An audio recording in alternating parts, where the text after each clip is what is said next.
ನಮಸ್ಕಾರ ಸ್ನೇಹಿತರೆ, ನರ್ಸಿಂಗ್ ಇನ್ ಕನ್ನಡ ಯೂಟ್ಯೂಬ್ ಚಾನಲ್ಗೆ ಸುಸ್ವಾಗತ. ಸೊ ಕೆಲವೊಂದಿಷ್ಟು ನಿಮಿಷಗಳ ಮುಂದೆ ಬರುವಂತಹ ಟೈಮನ್ನು ಸರಿಯಾಗಿ ಕೇಳಿ. ಯಾಕಂತಂದರೆ ಈ ಒಂದು ವಿಡಿಯೋ ಸ್ವಲ್ಪ ಕೆಲವೊಂದಿಷ್ಟು ಹುಡುಗರಿಗೆ ಗೊತ್ತಿರಲ್ಲ, ಮಾಹಿತಿ ಗೊತ್ತಿರಲ್ಲ. ಈಗ ಆಳೆ 5th ಸೆಮಿಸ್ಟರ್ ಹುಡುಗರು ಕೆಲವೊಂದಿಷ್ಟು ಹುಡುಗರು ಅನುಭವಿಸ್ತಾ ಇದ್ದಾರೆ. ಗೊತ್ತಿರುವ ಹಾಗೆ ನಿಮಗೆ ಇಯರ್ ಬ್ಯಾಗ್ ಸಿಸ್ಟಮ್ ಇದೆ ಅಂತ ಗೊತ್ತು. ಓಕೆ, ಕೆಲವೊಂದಿಷ್ಟು ಅದರ ಬಗ್ಗೆ ಮಾತಾಡ್ತೀನಿ. ಆ್ಯಂಡ್ ಈಗ ಮುಂಬರುವಂಥ ದಿನಮಾನಗಳಲ್ಲಿ ಫಸ್ಟ್ ಸೆಮಿಸ್ಟರ್ ಮತ್ತು 3rd ಸೆಮಿಸ್ಟರ್ಗೆ ಇದು ಯಾವ ರೀತಿ ಎಫೆಕ್ಟ್ ಆಗ್ತದೆ, ಮತ್ತು 5th ಸೆಮಿಸ್ಟರ್ವರೆಗೆ ಇನ್ನೂ ಕೂಡ ಮತ್ತು ಮುಂದೆ 6th ಸೆಮಿಗೂ ಕೂಡ ಇಯರ್ ಬ್ಯಾಗ್ ಇದೆ, ಅದು ಕೂಡ ನೆನ್ಪಿಟ್ಕೋಬೇಕು. ಇದ್ರ ಬಗ್ಗೆ ಸ್ವಲ್ಪ ಮಾತಾಡೋಣ ಅಂತ ಅನಿಸ್ತು. ಯಾಕಂದರೆ ಎಕ್ಸಾಮ್ ನಿಯರ್ ಇದೆ, ಇವಾಗಲೂ ಸ್ವಲ್ಪ ಸೀರಿಯಸ್ನೆಸ್ ಬರುತ್ತೆ ನಾನು. ಸರ್ ಸ್ನೇಹಿತರೆ, ನಮ್ಮ ಚಾನಲ್ಗೆ ಯಾರಾದರೂ ಫಸ್ಟ್ ಟೈಮ್ ವಿಸಿಟ್ ಕೊಡುತ್ತಂತಂದರೆ ಸಬ್ಸ್ಕ್ರೈಬ್ ಆಗಿ ನೋಡಿ. ಯಾಕಂತಂದರೆ ಕನ್ನಡದಲ್ಲಿ ಮಾಡೋರು ಯಾರೂ ಇಲ್ಲ. ಸೊ ಹಂಗಾಗಿ ಏನೋ ಒಂದು ಮಾಡ್ತಾ ಇರ್ತೀವಿ ಅಂತಂದರೆ ಸ್ವಲ್ಪ ಸಪೋರ್ಟ್ ನಿಮ್ಮಿಂದ ಜಾಸ್ತಿ ಬೇಕಾಗ್ತದೆ. ಆ್ಯಂಡ್ ಕೆಲವೊಂದಿಷ್ಟು ಯೂನಿವರ್ಸಿಟಿ ಕಡೆಯಿಂದ ಏನಾದರೂ ಅಪ್ಡೇಟ್ಸ್ಗಳಾಯಿತು, ಕೆಲವೊಂದಿಷ್ಟು ನೋಟ್ಸ್ಗಳಾಯಿತು, ಏನೇ ಬಂದರೂ ಕೂಡ ನಿಮಗೆ ಡೈರೆಕ್ಟಾಗಿ ಏನಪ್ಪ ಅಂತಂದರೆ ವಾಟ್ಸಪ್ ಚಾನಲ್ ಇರ್ತದೆ, ಹೋಗ್ಬಿಟ್ಟು ಜಾಯ್ನ್ ಆಗಿ ಕೆಲವೊಂದು ಕೂಡ ಅಪ್ಡೇಟ್ಸ್ ಸಿಗ್ತದೆ.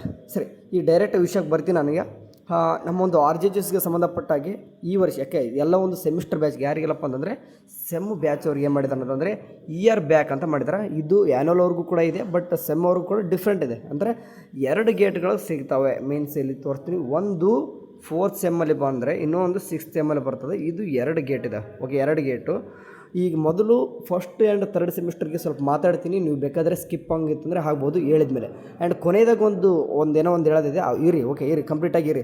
ಓಕೆ, ಈಗ ಫಸ್ಟ್ ಆ್ಯಂಡ್ 3rd ಸೆಮಿಸ್ಟರ್ ನಿಮ್ಗೆ ಹೇಳ್ತೀನಿ ನೋಡಿ, ಸ್ವಲ್ಪ ಸೀರಿಯಸ್ ತೊಗೊಂಡು ಓದಿ. ಯಾಕೆ ಹೇಳ್ತಿದ್ದೀನಿ ಅಂತಂದರೆ, ನೀವು ಇನ್ ಕೇಸ್ 4th ಸೆಮಿಸ್ಟರ್ ಅನ್ನೋಷ್ಟಿಗೆ ಎಲ್ಲನೂ ಕೂಡ ಕ್ಲಿಯರ್ ಆಗಿಲ್ಲಪ್ಪ ಅಂತಂದರೆ ಸಬ್ಜೆಕ್ಟು, ನಿಮಗೆ 5th ಸೆಮಿಸ್ಟರ್ ಎಂಟ್ರಿ ಅಂದರೆ ಎಂಟರ್ ಆಗಿ ಬರೋಲ್ಲ. ನೀವು ಕ್ಲಾಸ್ ಅಟೆಂಡ್ ಆಗ್ಬೋದು, ಬಟ್ ಎಕ್ಸಾಮ್ ಎಂಟರ್ ಆಗೋಕ್ಕಾಗಲ್ಲ. ಮೀನ್ಸ್ ಇವಾಗ ಸಫರ್ ಆಗ್ತಿದ್ದಾರೆ ಯಾರಪ್ಪ ಅಂದರೆ ಈ 5th ಸೆಮಿಸ್ಟರ್ ಹುಡುಗರು ಇದ್ದಾರೆ ನೋಡಿ, ಅವ್ರು ಯಾರೆಲ್ಲ ಫೇಲ್ ಆಗಿದ್ದಾರೋ ಇವಾಗ ಅವ್ರು ಸಪ್ಲಿಮೆಂಟ್ರಿ ಬರಿತಾ ಇದ್ದಾರೆ, ಅವರು ಇನ್ನೂ ಕೂಡ 5th ಸೆಮ್ ಎಕ್ಸಾಮ್ ಬರೀಲಿಕ್ಕೆ ಆಗ್ತಿಲ್ಲ, ಒಂದು ಚಾನ್ಸ್ ಕೂಡ ಸಿಗ್ತಿಲ್ಲ. ಓಕೆ, ನೆಕ್ಸ್ಟ್ ನಿಮಗೆ 6th ಸೆಮ್ಮು 5th ಸೆಮ್ ಎರಡು ಕೂಡ ಒಟ್ಟಿಗೆ ಬರೀತಾರ, ಬಟ್ 5th ಸೆಮ್ಮು ಎಕ್ಸಾಮ್ ಬರೀದೇ ಸಪ್ಲಿಮೆಂಟ್ರಿ ಅಂತ ಕನ್ಸಿಡರ್ ಆಗುತ್ತೆ. ಸೊ ಹಂಗಾಗಿ ಯಾರೆಲ್ಲ ಫಸ್ಟ್ ಸೆಮಿಸ್ಟರ್ ಮತ್ತು ಇವಾಗ ಯಾರೆಲ್ಲ 3rd ಸೆಮಿಸ್ಟರ್ ಇದ್ದಾರೋ ಇಯರ್ ಬೇಕಂದರೆ 6 ತಿಂಗಳು ಬ್ಯಾಕ್ ಹೋಗೋ ಬದಲು ಇವಾಗಲೇ ಸ್ವಲ್ಪ ಸೀರಿಯಸ್ನೆಸ್ ಆಗಿ 4th ಸೆಮಿಸ್ಟರ್ ಅನ್ನೋಷ್ಟಿಗೆ ಕ್ಲಿಯರ್ ಮಾಡ್ಕೊಳ್ಳಿ.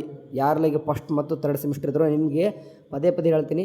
ಯಾಕೆ ಇವಾಗ 5th ಸೆಮಿಸ್ಟರ್ ಹುಡುಗರು ಕೇಳಿ ಅದು ಹಾಕ್ತಿರುವಂಥ ಎಷ್ಟು ಜೀವ ಹಿಡ್ದಂಗೆ ಆಗುತ್ತೆ ಅಂತಂದರೆ, ಎಕ್ಸಾಮ್ ಬರೆದೇ ಸಪ್ಲಿಮೆಂಟ್ರಿ ಬರಿತೀವಿ ಅಂತಂದರೆ, ಅಂದರೆ ಎಕ್ಸಾಮ್ ಅವ್ರು ಓದೋಕ್ಕೆ ಎಲಿಜಿಬಲ್ ಅಂತ ಇಲ್ಲ, ಏನೋ 1 ಮಾರ್ಕ್ಸ್ 2 ಮಾರ್ಕ್ಸ್ ಫೇಲ್ ಆದರೂ ಕೂಡ ಅವ್ರು ಏನಾಗ್ತದಂದರೆ ಎಕ್ಸಾಮ್ ಬರೆದೇ ಡೈರೆಕ್ಟ್ ಸಪ್ಲಿಮೆಂಟ್ರಿ ಬರಿತಾ ಇದ್ದಾರೆ. ಸೊ ಇದು ಒಂಥರ ಆಗುತ್ತೆ. ಸೊ ಹಂಗಾಗಿ ಇಯರ್ ಬ್ಯಾಕ್ ಇದೆ, ಸ್ವಲ್ಪ ಸೀರಿಯಸ್ನೆಸ್ ತೊಗೊಂಡು ಓದ್ಕೊಳ್ಳಿ. ಓಕೆ, ಆಯಿತು, ಇಷ್ಟು ದಿನ ಆಗಿದ್ದಾಗಿವತ್ತು. ಇವಾಗ ಪ್ರೆಸೆಂಟ್ ಏನು ಈಗ ಟೈಮ್ ಇದೆ, ಈಗ ಒಂದು ವಾರ ಈಗ ಸಿಕ್ಕರೂ ಸಾಕು, ಓದ್ಕೊಂಬಿಡಿ ಕರೆಕ್ಟಾಗಿ. ಎಷ್ಟು ಸಾಧ್ಯ ಆಗುತ್ತೋ, ಎಷ್ಟು ನಿಮ್ಮಿಂದ ಪ್ರಯತ್ನ ಪಡ್ತಿರೋ, ಎಷ್ಟು ಚೆನ್ನಾಗಿ ರಿಪ್ರೆಸೆಂಟೇಷನ್ ಮಾಡ್ತಿರೋ ನೀವು ಕ್ವಾಲಿಟಿ ಅಂದರೆ ಕ್ವಾಲಿಟಿಗಿಂತಲೂ ಕ್ವಾಂಟಿಟಿ ಕೂಡ ಇಂಪಾರ್ಟೆಂಟು. ಪೇಜಸ್ನ ತುಂಬಿಸ್ಬೇಡ್ರಿ, ಸ್ವಲ್ಪ ರಿಪ್ರೆಸೆಂಟೇಷನ್ ಅಂದರೆ ಡೈಗ್ರಾಮೆಟಿಕ್ಕಾಗಿ ವೇದಾಗ ಬರೀರಿ, ಆರಾಮ್ಸಾಗಿ ಪಾಸ್ ಆಗ್ತೀರಾ. ಇದು ಒಂದು ತಲೆಯಲ್ಲಿ ಇಟ್ಕೊಂಬಿಡಿ. ಓಕೆ, ಅಂದರೆ ನೀವೇನು ಕೂಡ ಓದಿದೆ ಬರೆಯೋಕ್ಕಂದ್ರೂ ಆಗೋಲ್ಲ. ಆ್ಯಂಡ್ ಈ 3rd ಸೆಮಿಸ್ಟರ್ ಬಗ್ಗೆ ಮಾತಾಡ್ತೀನಿ ಅಷ್ಟು. ಅಂದರೆ ಫಸ್ಟ್ ಆ್ಯಂಡ್ 3rd ಸೆಮಿಸ್ಟರ್ ಕೊನೆದಾಗ ಒಂದು ಏನೋ ಹೇಳೋದಿದೆ ಇರಿ.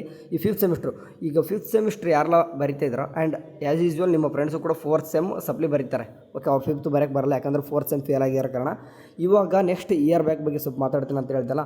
ಸೊ ಇವು ನೋಡಿ, ಯಾರೆಲ್ಲ ಈಗ 5th ಸೆಮ್ಮು ಪಾಸ್ ಆಗ್ತಾರೋ ನೆಕ್ಸ್ಟ್ 6th ಸೆಮ್ಮು ಡೈರೆಕ್ಟಾಗಿ ಬರಿತಾ ಹೋಗ್ತಾರೆ. ಬಟ್ 4th ಸೆಮ್ ಪಾಸ್ ಹೋದ್ರೆ ಏನಾಗ್ತಾರೆ, 5th ಆ್ಯಂಡ್ 6th ಎರಡೂ ಕೂಡ ಬರೀತಾರೆ. ಯಾವ ರೀತಿ ಬರೀತಾರೆ ಅಂತಂದರೆ, 5th ಸೆಮ್ಮು ಇವಾಗೇನು ಬರೆದಿಲ್ಲ ನೀವು, ಬಟ್ 6th 5th ಎರಡು ಬರೆಯುವಾಗ 5th ಏನಪ್ಪ ಆಗುತ್ತೆ ಅಂತಂದರೆ, ಅದು ನಿಮಗೆ ಗೊತ್ತಿರಬೇಕು, ಸಪ್ಲಿಮೆಂಟ್ರಿ ಅಂತ ಕನ್ಸಿಡರ್ ಆಗುತ್ತೆ. ಇದೇ ನಿಮ್ಮದು ಇಯರ್ ಬ್ಯಾಕ್. ಎಕ್ಸಾಮ್ ಬರೆದೇ ಏನಾಗುತ್ತೆ ನಿಮಗೆ ಒಂದು ಅಂದರೆ ಎಕ್ಸಾಮ್ ಬರೆದೇ ಸಪ್ಲಿಮೆಂಟ್ರಿ ಅಂತ ಕನ್ಸಿಡರ್ ಆಗ್ತದೆ. ಸೊ ಹಾಗಾಗಿ ಸ್ವಲ್ಪ ನಿಮಗೆ ಇದು ಒಂದು ದೊಡ್ಡ ಸಮಸ್ಯೆ. ಯಾಕಂದರೆ ಎಕ್ಸಾಮ್ ಬರೆದೇ ಸಪ್ಲಿಮೆಂಟ್ರಿ ಅಂತ ಕನ್ಸಿಡರ್ ಆದಾಗ ಎಲ್ಲರೂ ಕೂಡ ಆಗುತ್ತೆ ಆ ಥರ ಇರೋದೆ.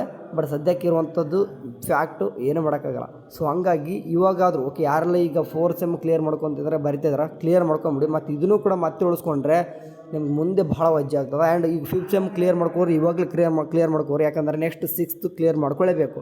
ಮತ್ತು in case for example 5th back ಉಳ್ಕೊಂಡಾಗ ನೆಕ್ಸ್ಟ್ 5th 6th ಎರಡು ಕೂಡ ಬರೀತಿರ್ತಾರೆ ಅವಾಗ. ಸೊ ಹಂಗಾಗಿ 5th 6th ಏನೋ ಬರುವಾಗ ಮತ್ತೆ ಫೇಲ್ ಆಗ್ತಂದರೆ 7th ಎಂಟರ್ ಆಗಿ ಬರಲ್ಲ, ಮತ್ತು 6th ಮತ್ತೆ ಇಲ್ಲಿ ಅಂದರೆ ಇಯರ್ ಬ್ಯಾಕ್ ಮತ್ತೆ ಸಿಸ್ಟಮ್ ಅಂತ ಅಂದರೆ ಸೆಮ್ ಬ್ಯಾಕ್. ಅದು ಆ್ಯಕ್ಚುಲಿ ಇಯರ್ ಬ್ಯಾಕ್ ಅನ್ನೋದು ಸೆಮ್ ಬ್ಯಾಕು. ಇಲ್ಲಿ ಏನಾಗುತ್ತೆ ಅಂದರೆ ಮತ್ತೆ 6th ಸೆಮ್ ಉಳ್ಕೊತಾರೆ. ಸೊ ಹಂಗಾಗಿ ಪ್ಲೀಸ್ ನೀವು ಕೂಡ ಸ್ಟಡಿ ಮಾಡಿರಿ ಈ ಟೈಮ್ ಒಳಗೆ. ಓಕೆ, ಇಷ್ಟು ದಿನ ಆಗಿದ್ದಾಗಿ ಹೊತ್ತು ಇನ್ಮೇಲೆ ಬರುವಂಥ ದಿನಗಳನ್ನು ಯುಟಿಲೈಸ್ ಮಾಡ್ಕೊರಿ ಇವಾಗ ಅಷ್ಟು ಎಲ್ಲರೂ ಕೂಡ. ಆ್ಯಂಡ್ ಫಸ್ಟ್ ಈ ಸದ್ಯಕ್ಕೆ ಇರುವಾಗೆ ಫಸ್ಟ್ ಮತ್ತು ಸೆಕೆಂಡು ಮತ್ತು ಸೆಕೆಂಡ್ ಅಲ್ಲ 3rd ಮತ್ತು 5th ಈ 3 ಸೆಮಿಸ್ಟರ್ಗಳಿಗೆ ಕೆಲವೊಂದಿಷ್ಟು ಇಂಪಾರ್ಟೆಂಟ್ ಕ್ವೆಶನ್ಸ್ ಕೊಟ್ಟಿದ್ದೀನಿ. ಈಗಾಗಲೇ ಎಲ್ಲ ಕೂಡ ಗ್ರೂಪಲ್ಲಿ ಕೂಡ ಶೇರ್ ಮಾಡಿದ್ದೆ. ಸೊ ಹಂಗಾಗಿ ಮತ್ತೆ ಪದೇ ಜಾಯ್ನ್ ಆಗೋರಿಗೆ ಸಿಗ್ತಾಯಿಲ್ಲ ಅದು. ಸೊ ಹಂಗಾಗಿ ಈಗಾಗಲೇ ಒಂದು ವೆಬ್ಸೈಟ್ ನಿಮ್ಗಾಗಲೇ ಶೇರ್ ಮಾಡಿದ್ದೀನಿ. ಡೈರೆಕ್ಟಾಗಿ ವೆಬ್ಸೈಟ್ ಕ್ರಿಯೇಟ್ ಮಾಡ್ಕೊಂಡು ಅಂದರೆ ಓಪನ್ ಮಾಡ್ಕೊಂಡ್ರೆ ಒಂದು ವೆಬ್ಸೈಟ್ ಬರ್ತದೆ ನಿಮಗೆ. ಫಸ್ಟ್ ಸೆಮ್ ಇಂಪಾರ್ಟೆಂಟು ಮತ್ತು ಥರ್ಡ್ ಸೆಮ್ಮು ಇಂಪಾರ್ಟೆಂಟು ಮತ್ತು ಫಿಫ್ತ್ ಸೆಮ್ಮಲ್ಲಿ ಓನ್ಲಿ ಏನಂತಂದರೆ ಸಿ ಇ ಟಿ ಇಂಪಾರ್ಟೆಂಟ್ ಅದಾವೆ. ಯಾಕಂದರೆ ಸಿ ಎಚ್ ಎನ್ ಏನಕ್ಕೆ ಇಂಪಾರ್ಟೆಂಟ್ ಆಗಿಲ್ಲ ಅಂತಂದರೆ ಇವು ಎಲ್ಲನೂ ಕೂಡ ಪ್ರಿಪೇರ್ ಮಾಡೋಟ್ಟಿಗೆ ನನಗೆ ಟೈಮ್ ಹಿಡಿತು. ಆ್ಯಂಡ್ ಫಿಫ್ತ್ ಸೆಮಿಸ್ಟರ್ ಏನಕ್ಕೆ ಆಗಲಿಲ್ಲ ಅಂತಂದರೆ ನಿಮ್ಮ ನೋಡಿ ಸಿ ಎಚ್ ಎನ್ ಓಕೆ ಅದರ ಕೂಡ ಸಿ ಎಚ್ ಎನ್ ಏನಿದೆ ಅಂತಂದರೆ ಇಯರ್ ಅಂದರೆ ಆ್ಯನ್ಯುವಲ್ ಅವ್ರು ತೊಗೊಂಡು ನೋಡಿದಾಗ ಸಿಲೆಬಸ್ಸು ಸಿ ಎಚ್ ಎನ್ 2 ಮತ್ತು ಸಿ ಎಚ್ ಎನ್ ಎರಡು ಕೂಡ ಕಂಬೈಂಡ್ ಆಗಿಬಿಟ್ಟು ಫಿಫ್ತ್ ಸೆಮ್ಗೆ ಏನಿದೆ ಅಂತಂದರೆ ಸಿ ಎಚ್ ಎನ್ ಸಬ್ಜೆಕ್ಟಲ್ಲಿ ಆ್ಯಡ್ ಆಗಿರೋ ಕಾರಣ ಸ್ವಲ್ಪ ನನಗೂ ಕೂಡ ಕ್ವಶನ್ಸು ಇಂಪಾರ್ಟೆಂಟ್ ತೆಗೆದು ಸ್ವಲ್ಪ ಗೊಂದಲ ಆಯಿತು. ಸೊ ಹಂಗಾಗಿ ಫಸ್ಟ್ ಸೆಮಿಸ್ಟರ್ ಎಲ್ಲ ಕೂಡ ಇಂಪಾರ್ಟೆಂಟ್ ಅದಾವ. ಫಸ್ಟ್ ಸೆಮಿಸ್ಟರ್ ನಿಮ್ಗೆ ಹೇಳ್ತಿದ್ದೆ ನೋಡಿ ಎಲ್ಲನೂ ಕೂಡ ಕ್ಲಿಯರಾಗಿ ನಾಲ್ಕು ಕಳಿಸಿರುವಂಥ ಫಿಡಿಎಫ್ಸ್ನ ಓದ್ಕೊಂಡ್ಬಿಟ್ರೆ ಬರೀ ನೀವು ಪಾಸ್ ಆಗೋದಲ್ಲ, ಚೆನ್ನಾಗಿ ಸ್ಕೋರ್ ಆಗುತ್ತೆ. ಓಕೆ, ಥರ್ಡ್ ಸೆಮಿಸ್ಟರ್ವರೆಗೆ ಎ ಎಚ್ ಎನ್ ಅಂತಂದರೆ ಅಡಲ್ಟ್ ಹೆಲ್ತ್ ನರ್ಸಿಂಗು ಕ್ವಶನ್ಸ್ 4 ಕೊಟ್ಟರೆ ಕ್ವಶನ್ಸ್ ಓದ್ಕೊರಿ, ಬರೀ ಪಾಸ್ ಆಗೋದಲ್ಲ, ಚೆನ್ನಾಗಿ ಸ್ಕೋರ್ ಆಗುತ್ತೆ. ಆ್ಯಂಡ್ ಮೈಕ್ರೋಬಯಾಲಜಿ ಇನ್ಫೆಕ್ಷನ್ ಕಂಟ್ರೋಲು ತೀರಾ ಇಂಪಾರ್ಟೆಂಟ್ ಕ್ವಶನ್ಸ್ ಅವು, ಬಟ್ ಇನ್ನೂ ಕೂಡ ಜಾಸ್ತಿ ರೆಫರ್ ಮಾಡಿ. ನಾ ಕಳಿಸಿರೋದು ಕೇವಲ ಸ್ವಲ್ಪ ತೀರಾ ಇಂಪಾರ್ಟೆಂಟ್ ಆಯಿತು. ಆ್ಯಂಡ್ ಫಿಫ್ತ್ ಸೆಮಿಸ್ಟರ್ ನಿಮಗೂ ಕೂಡ ಒಂದು ಕ್ಲಾರಿಟಿ ನಿಮಗೆ ಏನಿದೆ ಈಗ ಅಂದರೆ ಸಿ ಇ ಟಿ ಕಳಿಸಿದ್ದೀನಿ, ಅದು ತೀರಾ ಇಂಪಾರ್ಟೆಂಟು. ಬಟ್ ಅವು ಇನ್ನೂ ಅಷ್ಟೇ ಕ್ವಶನ್ಸ್ ಅಲ್ಲ, ಭಾಳನ ಕೂಡ ಓದ್ಕೊರಿ. ಓಕೆ, ಭಾಳಷ್ಟು ಕ್ವಶನ್ ತೆಗಿತಾ ಹೋದರೆ ಸಿಕ್ಕಾಪಟ್ಟೆ ಕ್ವಶನ್ಸ್ ಆಗ್ತಾವೆ. ಎಕ್ಸಾಮ್ಗೆ ಬರುವಂಥದ್ದು ಮಾತ್ರ ಯಾರಿಗೆ microbiology and infection control third ಸೆಮಿಸ್ಟರ್ವರೆಗೆ, ಫಿಫ್ತ್ ಸೆಮಿಸ್ಟರ್ವರೆಗೆ ಸಿ ಇ ಟಿ. ಓಕೆ ಸರಿ, ಇದಿಷ್ಟು ಕ್ಲಾರಿಟಿ ಕೊಡೋಣ ಅಂತಿತ್ತು. ಆ್ಯಂಡ್ ಈ ಕಳಿಸಿರ್ತಕ್ಕಂಥ ವೆಬ್ಸೈಟಲ್ಲಿ ಏನಿದೆ ಅಂತಂದರೆ ಈಗ first and second semester blue print ಇದೆ, ಒಂದು ಚೆಕ್ಔಟ್ ಮಾಡ್ಕೊರಿ. ಆ್ಯಂಡ್ ಥರ್ಡ್ ಸೆಮಿಸ್ಟರ್ಗೆ ಒಂದು ಬ್ಲೂ ಪ್ರಿಂಟ್ ಅಂತ ಬಿಟ್ಟಿದ್ದೀನಿ, ಕೇವಲ ಅದು ಹೋಗ್ಬಿಟ್ಟು ನೋಡ್ಕೊತೀರಿ, ಟ್ರೈ ಮಾಡ್ತೀರಾ ಮಾಡಿರಿ. ಯಾಕಂತಂದರೆ ಅದು ಐ ಎನ್ ಸಿ ಸಿಲೆಬಸ್ ಅಂಡರ್ಲೇ ಬರುವಂಥದ್ದು. ನಿಮ್ಮದು ಐ ಎನ್ ಸಿ ಇದೆ, ಬಟ್ ನಮ್ಮ ಆರ್ ಜಿ ಎಸ್ ಎಲ್ ಕಡೆಯಿಂದ ಯಾವುದೇ ರೀತಿಯಾಗಿ ಅಫಿಷಿಯಲ್ ಆಗಿ ಒಂದು ಬ್ಲೂ ಪ್ರಿಂಟ್ ಇಲ್ಲ. ಓಕೆ, ಥರ್ಡ್ ಸೆಮಿಸ್ಟರ್ವರೆಗೆ ಬಟ್ ಯೂಸ್ ಮಾಡ್ಕೊತೀನಿ ಅಂತಂದರೆ ಸೇಮ್ ಅಂದರೆ ನಿಮ್ಮ ಸಿಲೆಬಸ್ಸು ಅದೇ ಇದೆ, ಬಟ್ ಕ್ವಶನ್ ಪೇಪರ್ ಪ್ಯಾಟರ್ನ್ ಏನಾರು ಚೇಂಜ್ ಅನಿಸ್ತಂತಂದರೆ ಅದನ್ನ ಯೂಸ್ ಮಾಡ್ಕೊಳ್ಕೋಬೇಡಿ. ಓಕೆ ಸರಿ, ವೆಬ್ಸೈಟಲ್ಲಿ ಹೋಗ್ಬಿಟ್ಟು ನೀವು ಭಾಳಷ್ಟು ಆಪ್ಷನ್ಸ್ಗಳು ಬರ್ತವೆ. ಯಾಕಂದರೆ ಆ ಒಂದು ವೆಬ್ಸೈಟಲ್ಲಿ ಏನು ಮಾಡ್ತಿದ್ದೀನಿ ಅಂತಂದರೆ ಈಗ ಕೆ ಸಿ ಟಿಗೆ ಸಂಬಂಧ ಅಂದರೆ ಕೌನ್ಸಿಲಿಂಗ್ ಸ್ಟಾರ್ಟ್ ಆಗ್ತಿದೆ, ಅದ್ರ ತಕ್ಕನಿಗೆ ಕೆಲವೊಂದಿಷ್ಟು ಫೀಡ್ಬ್ಯಾಕ್ಸ್ಗಳನ್ನು ಶೇರ್ ಮಾಡ್ತಾಯಿದ್ದೀನಿ. ಆ್ಯಂಡ್ ಇಂಜಿನಿಯರಿಂಗ್ ಸ್ಟೂಡೆಂಟ್ಸು ಅವ್ರಿಗೆ ಇಂಜಿನಿಯರಿಂಗ್ ಬರುವಂಥ ಅವ್ರಿಗೂ ಕೂಡ ಸಪ್ರೇಟಾಗಿ ಆಗ್ತಾಯಿದ್ದೀವಿ. ಆ್ಯಂಡ್ ಬಿ ಎಸ್ ನರ್ಸಿಂಗ್ಗೋಸ್ಕರ ಕ್ಲಿಕ್ ಮಾಡ್ಕೊಂಡಾಗ ಅಲ್ಲಿ ಇನ್ನೂ ಕೂಡ ಅಂದರೆ ಇವಾಗ ತಾನೇ ಅದನ್ನು ವೆಬ್ಸೈಟು ಹೋಸ್ಟ್ ಮಾಡಿರೋ ಕಾರಣ ಎಲ್ಲನೂ ಕೂಡ ನಮಗೆ ಇದರಲ್ಲಿ ಇನ್ನೂ ಕೂಡ ಸರಿಯಾಗಿ ಇನ್ನೂ ಕೂಡ ಕ್ಲಾರಿಟಿ ಸಿಗ್ತಾ ಇಲ್ಲ. ಅಂತಂದರೆ ಇನ್ನೂ ಕೂಡ ನಮ್ಮ ಹಿಡಿತದಲ್ಲಿ ಬರ್ತಾಯಿಲ್ಲ.